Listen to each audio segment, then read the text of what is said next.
Metro rail నుంచి L&T out వెళ్ళిపోతానంటే ప్రభుత్వమే తీసుకునే యోచన 6,000 కోట్లు ఇస్తే గుడ్ బై చెప్తామంటూ ఎల్ఎన్టీ లేఖ మెట్రో రెండో దశకు ఎల్ఎన్టీ సహకారం లేకపోవడంపై సర్కార్ అసంతృప్తి మొదటి దశ ఆస్తుల నిర్వహణ విషయంలోనూ అభ్యంతరాలు మెట్రో రైల్ ప్రాజెక్టు నుంచి వైదొలుగుతాం 6,000 కోట్లు ఇస్తే వెళ్ళిపోతామని ఇటీవల ఎల్ఎన్టీ సంస్థ రాసిన లేఖపై ప్రభుత్వం లోతుగా ఆలోచిస్తుంది.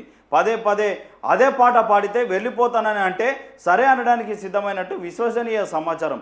మెట్రో రెండో దశ ప్రాజెక్టుకు ఎలాగో ప్రభుత్వం నిర్మించాలని నిర్ణయించిన సంగతి తెలిసిందే.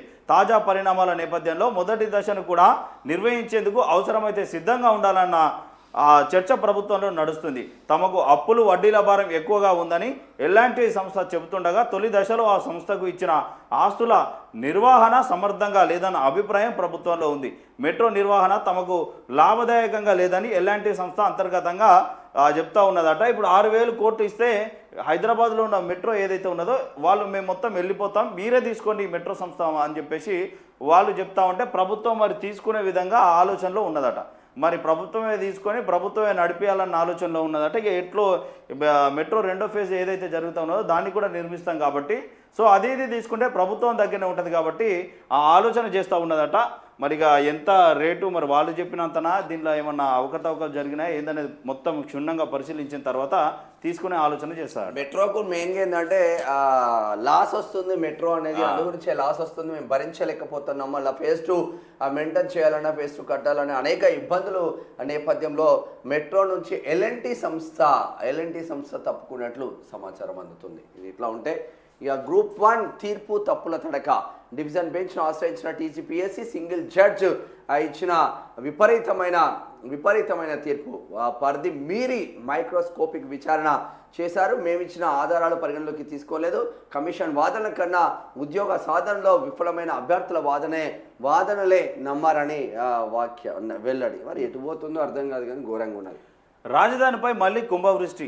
రాత్రి 3 గంటల పాటు ఏకధాటిగా వర్షం, చెరువులను తలపించిన రోడ్లు, ఇళ్లలోకి వరద. మియాపూర్ హైవేకి కిలోమీటర్ మేర నిలిచిపోయిన వాహనాలు. ముషిరాబాద్లో 15 సెంటీమీటర్లు, మొండ మార్కెట్లో 13 సెంటీమీటర్ల వర్షపాతం నమోదైందట.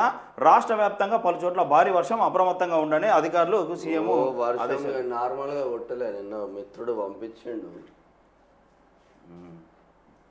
ఘోరంగా అంటే ఘోరంగా కొట్టింది వర్షం, పొట్టు చంపుతుంది వర్షం. ఏదైనా వర్షాలు సౌండ్ పెట్టు. ఇక్కడ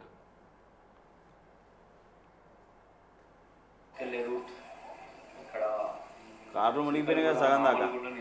డైరెక్ట్ మన గాంధీ హాస్పిటల్కి వెళ్ళే రూట్ చూడండి అన్న, ఎంత సికింద్రాబాద్లో పరిస్థితి చూడండి, మొత్తం జనాలను ఆగిపోయారు. అది 3 గంటలు కొడితే హైడ్రా ఏం పని చేస్తుందన్నా, ఎవరు ఏం పని చేస్తున్నారన్నా, ఎక్కడన్నా మనం ఎక్కడ వెళ్ళిపోయామన్నా, ఎంత పెద్ద వర్షం పడిందన్నా చూడండి అన్న, చూపెట్టండి అన్న. ఇగో ఈ లోపల ఒక గర్భిణీ స్త్రీ ఉందన్న, ఈ లోపల గల్లీలో ఆమె పరిస్థితి ఏమో తెలియదన్నా. రేపు చెప్తానన్నా ఏ విషయమైనా. ఇప్పుడు నైట్ 5 నిమిషాల దాకా 12 అవుతుందన్నా. చూడండి, రాత్రి 12 గంటలకు పంపించింది నాకు మిత్రుడు.